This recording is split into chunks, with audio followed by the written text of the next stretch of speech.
My 26 husband's 26 me family keeps referring to me as his best friend. What does this mean?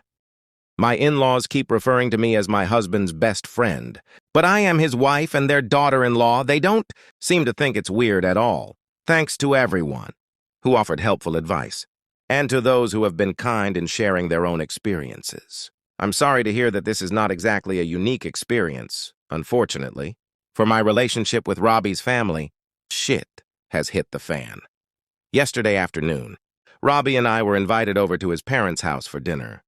I have a big project due this week at work, so I needed to stay home and wrap it up. I told Robbie to go catch up with his family while I order a pizza. Apparently, this is when Robbie decided he was going to set things straight and figure out why his mom and sister keep referring to me as his best friend. Please keep in mind that I'm telling this story based on the details that my husband has given me. Robbie had a normal dinner with his folks, but they were all drinking a bit more than usual. Robbie decided to bring over some scotch that one of his groomsmen gave him for a wedding gift. So him and his dad were especially loose. Robbie and his dad tend to have guy time together. After dinners where they hang out in his dad's garage and talk about car stuff and projects at home or at work.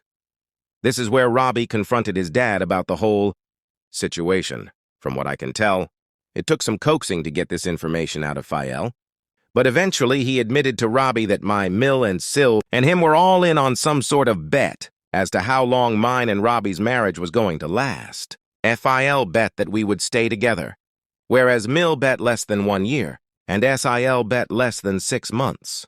Apparently there was a cash prize involved. I don't really want to know how much it was. Fael admitted that he believes the whole best friend moniker was a way to get under my skin and cause doubts about my relationship with Robbie and his family. They think that if they acted like it was a non-issue for long enough, that it would drive me crazy and start making me angry at Robbie for not intervening. Robbie then says he stormed into the house to confront his mom about this all. It ended in a screaming match between Robbie, Mil, and Phil. Robbie eventually stormed out and walked to a nearby gas station, and from there he called me for a ride since he couldn't drive. This morning, when I drove Robbie back to get his car, we had a horribly awkward confrontation with his parents. Il is apparently pissed at Fael for betraying the secret, and they were fighting about it all night. Phil will be staying with us in our extra bedroom for a couple days, or until they can calm down and talk to each other again. Robbie is now set on going. No contact with his mom and sister. He is angry with his father, but is more willing to forgive him. Personally, I would prefer if we saw a family therapist before doing this, but we are still ironing out the details. Hopefully we can get through this with both marriages intact.